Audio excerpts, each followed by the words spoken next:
میرے معاویہ پیارے معاویہ بسم اللہ الرحمن الرحیم۔ محترم ناظرین، معزز سامعین،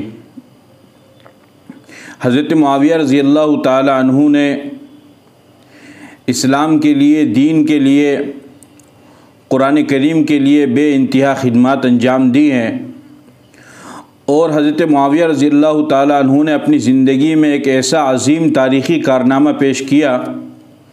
جس کی وجہ سے حضرت معاویہ رضی اللہ تعالی عنہ کو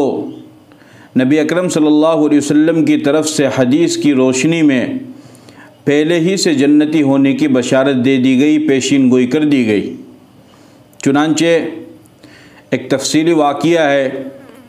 جس واقعے کو سننے کے بعد آپ کو اندازہ ہوگا کہ حضرت معاویہ رضی اللہ تعالیٰ عنہ کے لیے اللہ کے نبی صلی اللہ علیہ وسلم نے پہلے ہی یہ پیشین گوئی فرما دی تھی کہ معاویہ جنتی ہوں گے، اور ان کے ساتھ ان کے ساتھی وہ بھی جنتی ہوں گے۔ چنانچہ ام ہانی حضرت علی رضی اللہ تعالیٰ عنہ کی بہن، نبی اکرم صلی اللہ علیہ وسلم کی چچا زاد بہن، ان کے گھر میں آپ علیہ الصلاۃ والسلام دوپہر میں آرام فرما رہے ہیں۔ حضرت ام ہانی فرماتی ہیں کہ نبی اکرم صلی اللہ علیہ وسلم دوپہر میں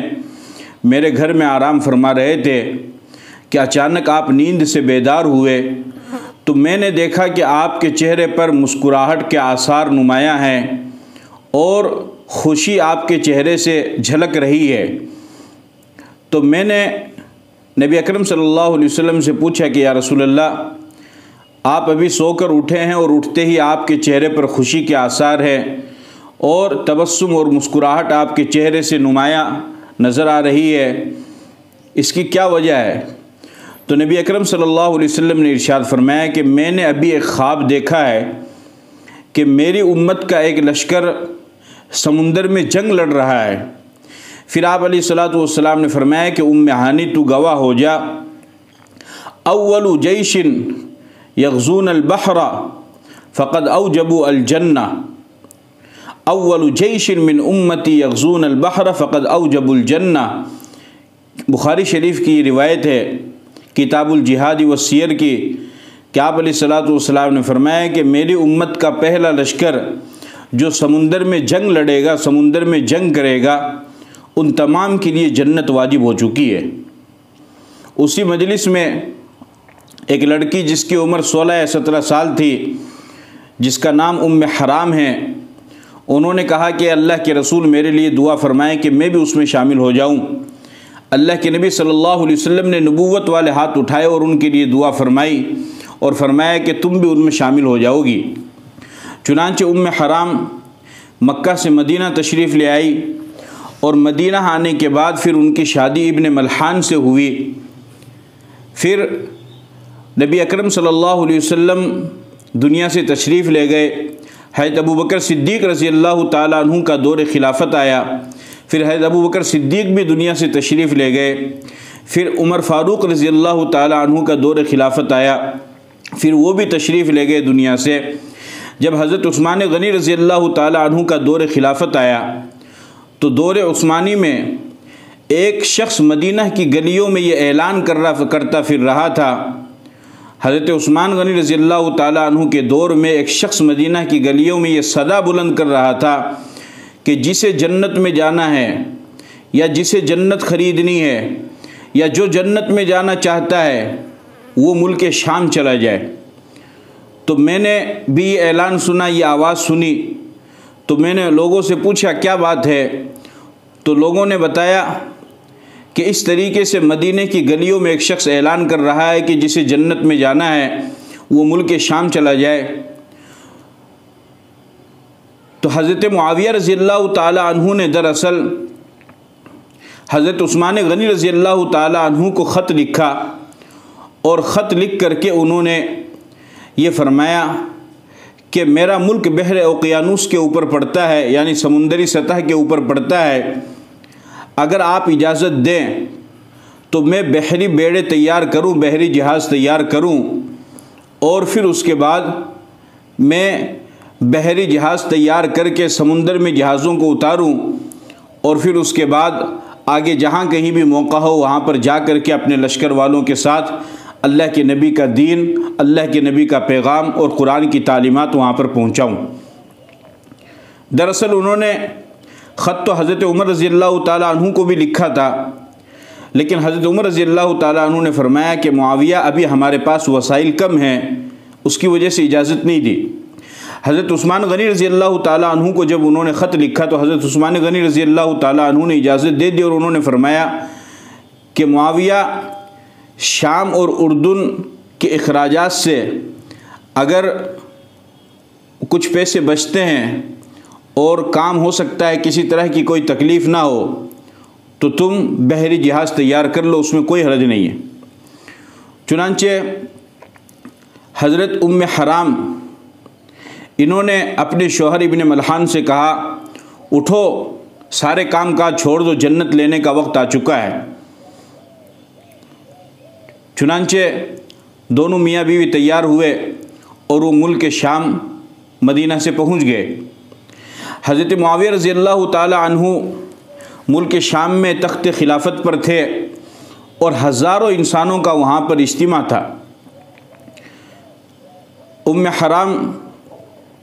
وہ وہاں پر تشریف لے گئی، بتایا گیا کہ کوئی خاتون ہیں جو تشریف لاتی ہیں۔ چنانچہ ام حرام وہاں پر تشریف لے گئی ان کے دربار میں، اور جا کر کے فرمایا کہ میرا نام حرام ہے اور میں اس حدیث کی راویہ ہوں، اور سب سے پہلے اللہ کے نبی صلی اللہ علیہ وسلم سے اس حدیث کو میں نے ہی روایت کیا ہے، جس میں اللہ کے نبی نے فرمایا اول جیش من امتی یغزون البحر فقد اوجبوا الجنہ، کہ میری امت کا وہ لشکر، پہلا لشکر جو سمندر میں جنگ لڑے گا وہ سب کے سب جنتی ہوں گے۔ حضرت معاویہ رضی اللہ تعالی عنہ سے فرمایا کہ امیر المومنین میں بھی اس جنگ میں شامل ہونا چاہتی ہوں۔ چنانچہ حضرت معاویہ رضی اللہ تعالی عنہ کی آنکھوں سے آنسو جاری ہو گئے، اور حضرت معاویہ نے فرمایا کہ اے اللہ، پیغمبر صلی اللہ علیہ وسلم کی اس بشارت کو معاویہ کے ذریعے سے پورا کرنا اور اس بشارت کو قبولیت عامہ عطا کرنا۔ چنانچہ حضرت معاویہ رضی اللہ تعالی عنہ نے اس کے بعد پھر اپنے طور پر تیاری شروع کی، اور حضرت معاویہ رضی اللہ تعالی عنہ نے حکم دیا کہ شمالی افریقہ کے سارے جنگلات کاٹ دیے جائیں۔ چنانچہ 40,000 فوجیوں نے 6 ماہ میں افریقہ کے 300 میل کے ایریا کے سارے جنگلات کاٹ کر بحری جہاز بنانا شروع کیا۔ 1750 بحری جہاز تیار ہوئے، 1750 بحری جہاز تیار ہوئے۔ اس وقت دنیا کی سب سے بڑی سلطنت پاپائے روم کی تھی جو یورپ میں قائم تھی۔ پاپائے روم کے پاس اس وقت بھی صرف 700 جہاز تھے، لیکن حضرت معاویہ رضی اللہ تعالیٰ عنہ جو اردن اور شام کے گورنر تھے ان کے پاس میں اس وقت 1750 بحری جہاز انہوں نے تیار کروائے۔ اس کے بعد حضرت معاویہ رضی اللہ تعالیٰ عنہ نے دونوں صوبے اردن اور شام میں اعلان کروا دیا کہ اردن اور شام میں جتنے بھی قاری قرآن ہیں، قرآن کو پڑھنا جانتے ہیں، وہ تمام کے تمام 1 مہینے میں میرے پاس آ جائیں، اور ان تمام کی لسٹ تیار کروائی، اور ان تمام کی لسٹ تیار کرا کے اس کو اپنے پاس رکھا، اور اس تمام قاری قرآن کو 1 مہینے میں اپنے پاس جمع ہونے کا حکم دیا۔ چنانچہ 1 مہینے میں اردن اور شام کے علاقے میں جتنے بھی قاری قرآن تھے وہ تمام کے تمام جمع ہو گئے، اور پھر اس کے بعد حضرت معاویہ رضی اللہ تعالیٰ عنہ نے ان سے فرمایا کہ تمہاری بیوی بچوں کے وظیفے مقرر کر دیے گئے ہیں، لیکن تمہیں اب گھر لوٹ کر کے نہیں جانا ہے۔ حضرت کعب رضی اللہ تعالیٰ عنہ نے فرمایا کہ امیر المومنین آپ یہ تو فرما دیں کہ ہمیں جانا کیا ہے، کرنا کیا ہے، اور ہم تو اپنے گھر والوں کو بتا کر کے بھی نہیں آئے ہیں، آپ اجازت دیں تو ہم گھر والوں کو بتا کر آ جائیں۔ انہوں نے فرمایا کہ قاصد یہ پیغام پہنچا دیں گے اور وظیفے برابر تمہاری بیوی بچوں کے پاس پہنچا دیے جائیں گے، تمہیں بالکل پریشان ہونے کی ضرورت نہیں ہے۔ اور پھر اس کے بعد حضرت معاویہ رضی اللہ تعالیٰ عنہ نے فرمایا کہ میں نے یہ سارے جنگلات کاٹ کر کے 1750 بحری جہاز تیار کیے ہیں، اور میری یہ خواہش ہے کہ میں 70 یا 80 جہازوں میں 7,500 قاریوں کو بٹھاؤں، اس میں سوار کروں، اور فرمایا کہ میں اس میں تمہیں سوار کروں گا، تمہاری کوئی منزل نہیں ہے، تمہارا کوئی ٹھکانہ نہیں ہے، تمہاری کوئی جائے پناہ نہیں ہے۔ فرمایا اس جہاز میں سوار ہو اور 20 جہاز مشرق کی جانب، 20 جہاز مغرب کی جانب، 20 جہاز جنوب کی جانب اور 20 جہاز شمال کی جانب انہوں نے روانہ فرما دیے، اور فرمایا کہ تمہاری کوئی منزل اور کوئی ٹھکانہ نہیں ہے، یہ جہاز پر سوار ہو اور چلتے رہو، جہاں کہیں تمہیں کوئی علاقہ نظر آئے، کوئی شہر نظر آئے، کوئی گاؤں دیہات، کوئی قریہ نظر آئے، جہاں کہیں تمہیں کچھ انسان، کچھ لوگ چلتے پھرتے نظر آئے، وہیں پر ساحل سمندر پر اس جہاز کو لنگر انداز کرو، اس کو روکو اور وہیں پر اتر جاؤ، اور اس بستی میں داخل ہو کر کے ہر ایک کو محمد رسول اللہ صلی اللہ علیہ وسلم کا کلمہ پڑھاؤ، انہیں قرآن سکھاؤ، انہیں مذہب اسلام کی تعلیمات سکھلاؤ، اور انہیں مسلمان بنا کر کے انہیں جہنم سے جنت میں جانے والا بناؤ۔ یہی تمہارا کام ہے، کوئی منزل نہیں، کوئی ٹھکانہ نہیں، جہاں پر جو کوئی انسان نظر آئے ہر ایک کے دروازے پر جاؤ اور کنڈی کھٹکھٹاؤ، اور ہر ایک کو اسلام کی اور قرآن کی اور مذہب اور پیغمبر صلی اللہ علیہ وسلم کے پاکیزہ احکامات کی اور آپ کے پیغام کی، آپ کے مشن کی لوگوں کو دعوت دو، یہی تمہارا کام ہے۔ چنانچہ حضرت معاویہ رضی اللہ تعالی عنہ نے ان تمام قاری قرآن کو بٹھایا اور بٹھا کر کے انہیں روانہ کر دیا، اور وہ لوگ چلے گئے۔ اس کا فائدہ یہ ہوا کہ حضرت معاویہ رضی اللہ تعالی عنہ کے اس عمل سے، اس کارنامے سے انڈونیشیا، طرابلس، سمرقند، بخارا، ان میں زبردست طریقے کا انقلاب آیا، اور ہر گھر پر جہاں تک بھی لوگ جا سکتے تھے ان لوگوں کو وہاں پر بھیج کر کے حضرت معاویہ رضی اللہ تعالی عنہ نے دین کی اور اسلام کی خدمت انجام دی۔ یہ ہے حضرت معاویہ رضی اللہ تعالی عنہ کہ جنہوں نے قرآن اور دین اور اسلام پہنچانے کے لیے اتنی عظیم الشان خدمت انجام دی، اور جن کی بشارت کو حاصل کرنے والے، اللہ کے نبی صلی اللہ علیہ وسلم کی بشارت کو حاصل کرنے والے حضرت معاویہ رضی اللہ تعالیٰ عنہ ہیں۔ اور آپ نے فرمایا کہ میری امت کا پہلا لشکر جو سمندر میں جنگ لڑے گا وہ سارے کے سارے جنتی ہوں گے، اس لشکر کو تیار کرنے والے حضرت معاویہ رضی اللہ تعالیٰ عنہ ہیں، اور ان کے سب سے بڑے ذمہ دار اور ان کے سب سے بڑے قائد وہ حضرت معاویہ رضی اللہ تعالیٰ عنہ ہیں، اور اس حدیث کی روشنی میں حضرت معاویہ رضی اللہ تعالیٰ عنہ جنتی ثابت ہو گئے۔ آج دشمنوں کے اور مخالفین اور معاندین کے پروپیگنڈے کے پیش نظر حضرت معاویہ رضی اللہ تعالیٰ عنہ کی تمام صفات، ان کی تمام خوبیاں، ان کی تمام خدمات کو فراموش کر دیا گیا ہے، اس کو ختم کر دیا گیا ہے، اسے بھلا دیا گیا ہے، اور صرف یہ بات کہی جاتی ہے کہ حضرت معاویہ نے حضرت علی سے مقابلہ کیا تھا، وہ بھی ان کا اختلاف تھا، ان کی ذاتی اجتہادی رائے تھی۔ تم جانتے نہیں ہو کہ معاویہ ہے کون، تم نے معاویہ کی تاریخ نہیں پڑھی ہے، تم نے معاویہ کی خدمات کو نہیں پڑھا ہے، تم نے معاویہ کی صفات کو نہیں پڑھا ہے، تم نے معاویہ کے اللہ کے نبی نے جو ان کو دعائیں دی ہیں اس کو تم نے نہیں پڑھا ہے، اور صرف حضرت معاویہ رضی اللہ تعالیٰ عنہ کی صرف ایک جنگ صفین کی وجہ سے ان کی تمام تر خوبیوں کو اور خدمات کو پس پشت ڈال دیا گیا ہے، اور بحر ملبے کے اندر اور بھاری ملبے کے اندر حضرت معاویہ رضی اللہ تعالیٰ عنہ کی تمام خدمات کو دبا کر کے رکھ دیا گیا ہے، اور صرف یہ بتایا جاتا ہے کہ معاویہ وہ ہے جس نے یزید کو تخت خلافت پر بٹھایا تھا، معاویہ وہ ہے جس نے حضرت علی سے جنگ کی تھی، اس کے علاوہ معاویہ کا اور کوئی کارنامہ نہیں ہے، اس کے علاوہ ہزاروں خدمات دین اسلام کی ایسی ہیں جو معاویہ نے کی ہے۔ آج میں آپ کو اس معاویہ کا تعارف کرانا چاہتا ہوں کہ جس معاویہ کے بارے میں آپ نے سنا نہیں، ان کے کارناموں کو آپ نے سنا نہیں۔ معاویہ کون ہیں؟ معاویہ وہ ہے جو نبی اکرم صلی اللہ علیہ وسلم کے نسبتی برادر تھے، جو نبی اکرم صلی اللہ علیہ وسلم کی زوجہ مطہرہ ام حبیبہ بنت ابی سفیان کے سگے بھائی تھے۔ معاویہ کون ہیں؟ معاویہ وہ ہے جو نبی اکرم صلی اللہ علیہ وسلم کے منظور نظر تھے۔ معاویہ وہ ہے جس نے کتابت وحی کے فرائض انجام دیے۔ معاویہ وہ ہے جس کو پیغمبر نے موقع بموقع دعائیں دی۔ معاویہ وہ ہے جس نے حضرت عمر رضی اللہ تعالیٰ عنہ جیسے خلیفہ کے دور میں اپنی قائدانہ صلاحیتوں کا لوہا منوایا۔ معاویہ وہ ہے جس نے تاریخ اسلام میں سب سے پہلا بحری بیڑا تیار کیا۔ معاویہ وہ ہے جس نے اپنی عمر کا بہترین حصہ رومی عیسائیوں کے خلاف جنگ میں گزارا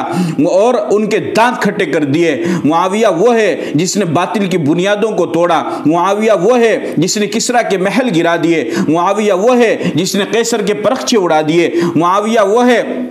جس نے بحر و بر کو مسخر کیا۔ معاویہ وہ ہے جس نے پہاڑوں کو مسخر کیا۔ معاویہ وہ ہے جس نے ایوانوں کو لرزہ بر اندام کیا۔ معاویہ وہ ہے جس نے یہودیت کی جڑیں کاٹی۔ معاویہ وہ ہے جس نے عیسائیت کی نیندیں اڑا دی۔ معاویہ وہ ہے جس نے سب سے پہلے مسجدوں کے مینار بنوائے۔ معاویہ وہ ہے جس نے خانہ کعبہ پر سب سے پہلے ریشم کا غلاف چڑھایا۔ معاویہ وہ ہے جس نے عدالتوں میں برانچیں قائم کی۔ معاویہ وہ ہے جس نے سب سے پہلے رجسٹریشن محکمہ تیار کیا۔ معاویہ وہ ہے جس نے بری بحری فوجوں کی تقسیم کی۔ معاویہ وہ ہے جس نے وقت کے بڑے بڑے بادشاہوں کو للکارا۔ معاویہ وہ ہے جس نے سب سے بڑے شہر قیصاریہ کو فتح کیا۔ معاویہ وہ ہے جس نے مکہ مدینہ کی 7.5 لاکھ ایکڑ کی اراضی کو زمین کو سرسبز بنا دیا۔ اور معاویہ وہ ہے جس نے اس وقت کے روس کے 57 صوبوں پر اسلام کا پرچم لہرایا۔ معاویہ وہ ہے جس نے علاقوں کے علاقے،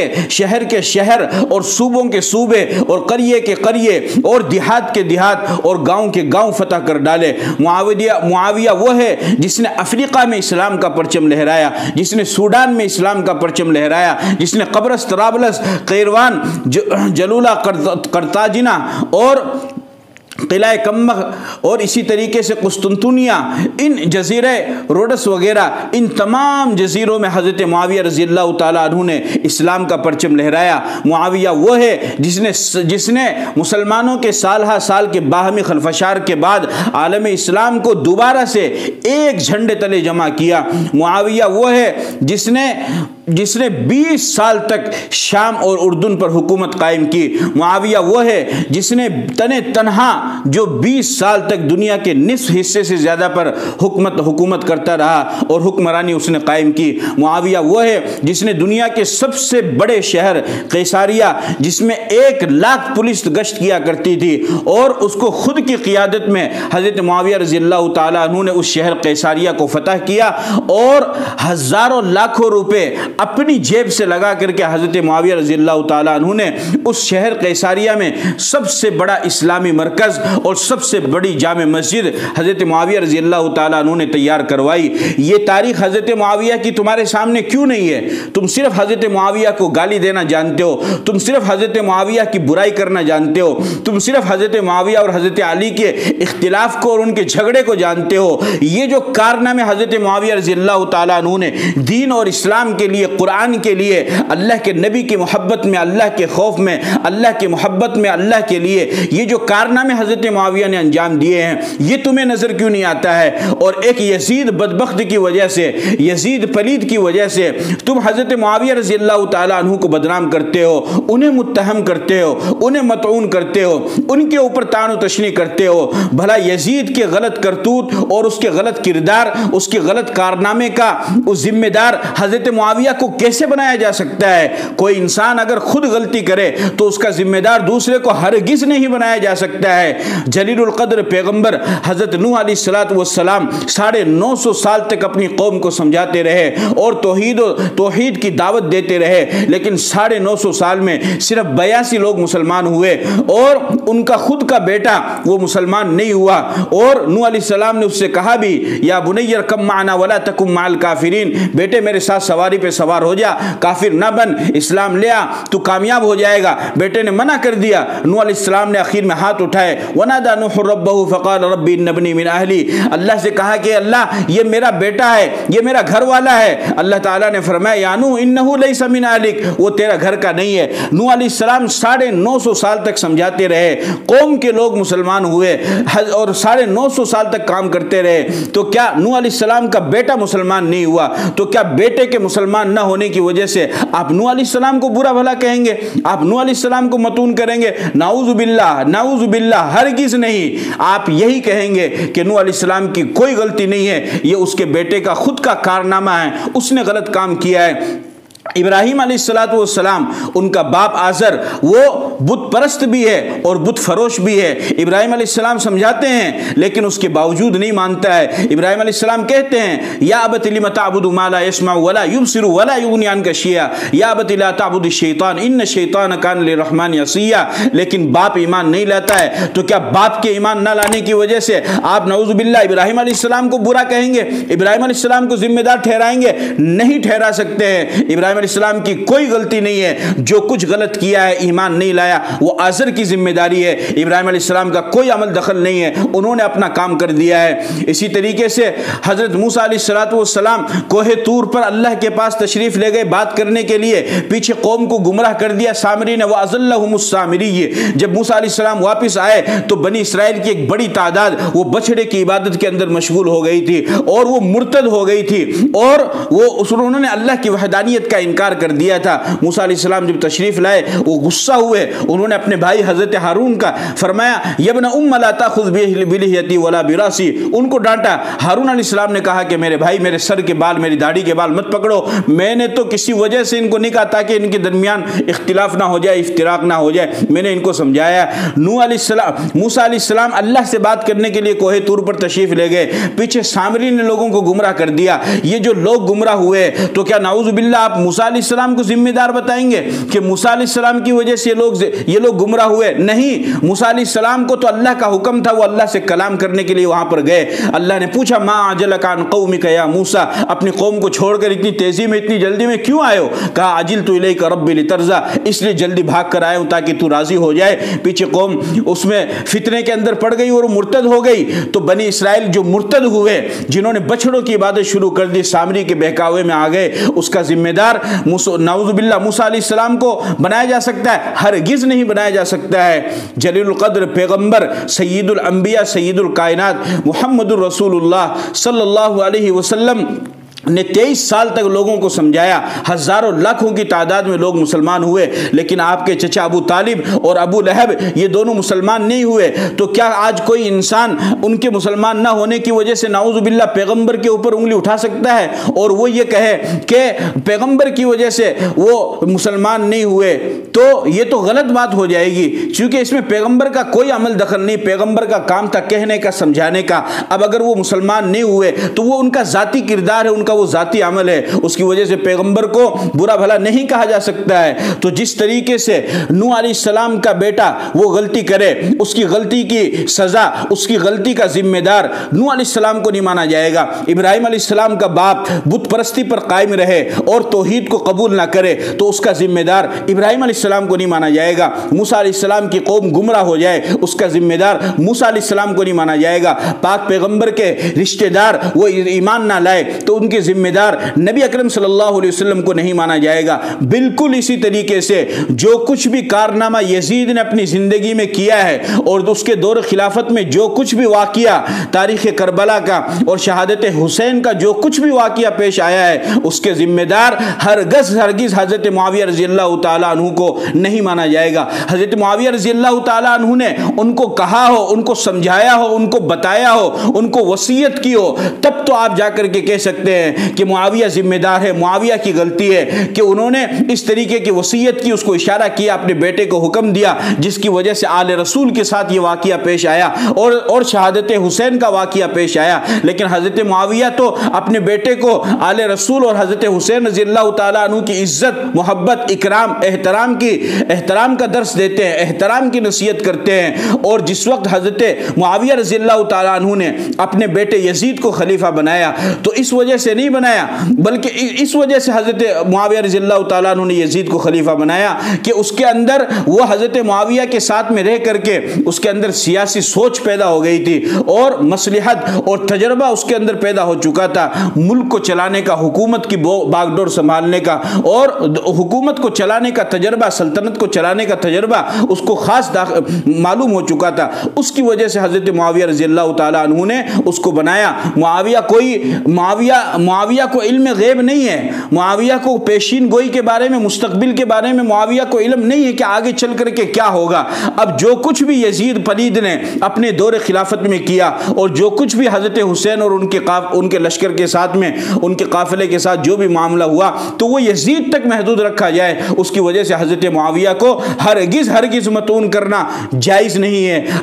اس کا ذمہ دار حضرت معاویہ کو بنانا ہرگز جائز نہیں ہے، چونکہ حضرت معاویہ کا اس میں کوئی عمل دخل نہیں ہے۔ اس لیے میں آپ کو یہ وصیت بھی کرتا ہوں، یہ نصیحت بھی کرتا ہوں، یہ میرا فرض بھی ہے اور میرا قرض بھی ہے کہ میں آپ کو بتاتا چلوں کہ حضرت معاویہ رضی اللہ تعالیٰ عنہ یاد رکھیے وہ اللہ کے نبی کے جلیل القدر صحابی ہے اور وہ اللہ کے نبی کے رشتہ دار ہیں، ان کو اللہ کے نبی نے ہدایت کی دعائیں دی ہے اور وہ خود ہدایت کے اوپر ہیں اور انہوں نے اسلام اور دین کے لیے بہت بڑی خدمات انجام دی ہے اور انہوں نے اپنی زندگی قربان کر دی ہیں اور وہ اللہ کے پاس آج جنت میں چلے گئے ہیں۔ تم اپنی زندگی کو، اپنی دنیا اور آخرت کو خراب نہ کرو، تم حضرت معاویہ کو برا بھلا نہ کہو۔ اس معاویہ کے جنتی ہونے کا اعلان پیغمبر اپنی زبان مبارک سے کر رہے ہیں، اس معاویہ کے صحابی ہونے کی نسبت پر اس کے جنتی اور اس سے راضی ہونے کا اعلان خود خدا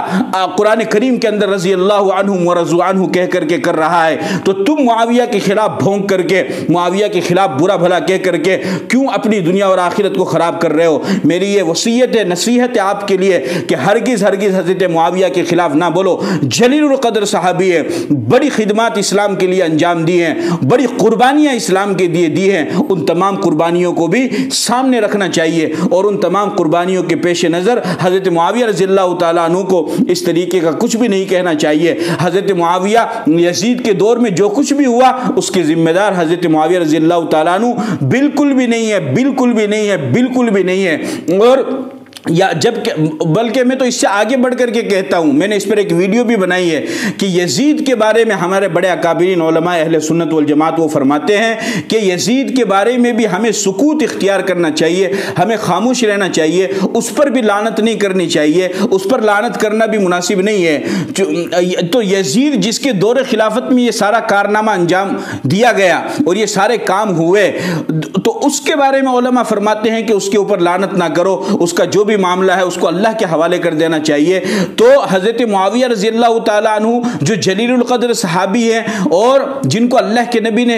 ہدایت کی دعائیں دی ہے اور جو کاتبین وحی میں سے ہیں، جنہوں نے زبردست اسلام کی خدمت انجام دی ہے، تو پھر ان کو برا کیسے کہا جا سکتا ہے؟ جب یزید کے بارے میں علماء فرماتے ہیں کہ ان پر لعنت نہ کرو، تو معاویہ پر لعنت کرنے کی اجازت کہاں سے مل سکتی ہے؟ ہرگز نہیں مل سکتی ہے۔ اس لیے اللہ کے واسطے اپنے ایمان کو بچائیں، اپنے اسلام کو بچائیں، اپنی آخرت کو خراب نہ کریں، اپنی جنت کو خراب نہ کریں، اللہ کی ناراضگی مول نہ لے، اللہ کے نبی کی ناراضگی مول نہ لے۔ جس انسان کے، جس مسلمان کے دل میں کسی ایک صحابی کے بارے میں بھی دشمنی ہوگی، وہ مسلمان جنت میں نہیں جا سکتا ہے۔ جس مسلمان کے دل میں کسی ایک صحابی کے بارے میں بھی بغض ہوگا، وہ مسلمان جنت میں نہیں جا سکتا ہے۔ جس مسلمان کے دل میں کسی ایک صحابی کے بارے میں بھی ذرہ برابر بھی اگر اس کے دل کے اندر دشمنی ہوگی، نفرت ہوگی، تو وہ مسلمان جنت میں نہیں جا سکتا ہے۔ صحابہ جنہوں نے اللہ کے نبی کو اپنی آنکھوں سے دیکھا، ان کی زیارت کی، اور جو حاملین قرآن ہیں، جو سب سے پہلے اسلام کی بنیاد ہیں اور اسلام کے سب سے پہلے داعی وہی ہیں اور اسلام کو سب سے پہلے قبول کرنے والے، اسے اپنے سینے سے لگانے والے یہ صحابہ ہیں، اور جنہوں نے اپنی ساری زندگی قربان کر کے ہم تک اسلام پہنچایا، قرآن پہنچایا، کلمہ پہنچایا، اور اپنا سب کچھ قربان کر کے انہوں نے نبی کے مشن اور پیغام کو ہم تک پہنچایا۔ آج انہی صحابہ کو آپ برا بھلا کہتے ہیں، انہی صحابہ میں سے حضرت معاویہ کی دشمنی آپ کے دل کے اندر ہے، آپ کے دل میں بغض اور عداوت بھری ہوئی ہے۔ نہیں، اگر آپ اپنی آخرت کو صحیح کرنا چاہتے ہیں، اللہ کی رضامندی چاہتے ہیں، پیغمبر کی قیامت کے دن سفارش چاہتے ہیں، اور قبر میں منکر نکیر کے سوالوں کا بآسانی جواب دینا چاہتے ہیں، اور قبر کے عذاب سے بچنا چاہتے ہیں، پل صراط پر آسانی سے گزرنا چاہتے ہیں، میدان محشر کی چلملاتی دھوپ سے اگر آپ بچنا چاہتے ہیں، عرش کا سایہ آپ حاصل کرنا چاہتے ہیں، نبی کی سفارش میں آپ اپنا حصہ ڈلوانا چاہتے ہیں، جنت میں آپ جانا چاہتے ہیں، اللہ کی رضا کو آپ حاصل کرنا چاہتے ہیں، حوض کوثر کا پانی آپ پینا چاہتے ہیں اور جنت کی نعمتوں سے لطف اندوز آپ ہونا چاہتے ہیں، تو آپ کو سب سے پہلے اپنے دل کو ہر صحابی کی محبت سے بھرنا ہوگا، ہر صحابی کے بارے میں پیار آپ کے دل میں اپنے آپ کو پیدا کرنا ہوگا، اور ہر صحابی کے بارے میں دشمنی، نفرت، بغض اور عداوت کو اپنے دلوں سے، اپنے سینوں سے باہر نکال کر کے پھینکنی ہوگی،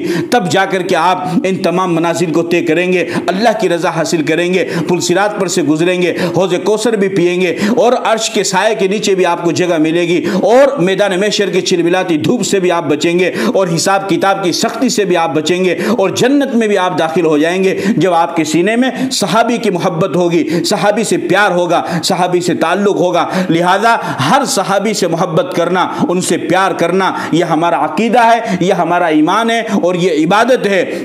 اس وجہ سے حضرت معاویہ رضی اللہ تعالیٰ عنہ سے ہرگز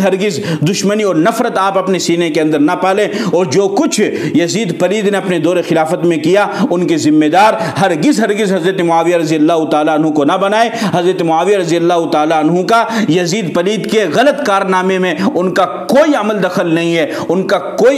نہیں ہے، اور وہ ہرگز اس کے ذمہ دار نہیں ہے، اور وہ پکے سچے اللہ کے نبی کے صحابی ہیں، دین کی خدمت کرنے والے ہیں، اسلام کی خدمت کرتے کرتے وہ دنیا سے تشریف لے جانے والے ہیں، اور وہ جنت میں بھی پہنچ گئے ہیں، لیکن آپ ان کو برا کہہ کر کے اپنی آخرت ہرگز خراب نہ کریں۔ اور حضرت معاویہ کی ان تمام تر دینی اسلامی عظیم تاریخی کارناموں اور خدمات کو بھی پڑھنا چاہیے، دیکھنا چاہیے، تب آپ کو معلوم ہوگا کہ حضرت معاویہ کیسی عظیم ہستی ہیں اور کیسے انہوں نے دین کے لیے خدمات دی ہیں۔ اللہ تعالی ہم سب کے دلوں میں صحابہ کرام اور حضرت معاویہ رضی اللہ تعالیٰ عنہ کی محبت پیدا فرمائے، اور بغض اور عداوت اور نفرت اور دشمنی سے اللہ تعالی ہم سب کی حفاظت فرمائے۔ السلام علیکم ورحمۃ اللہ وبرکاتہ۔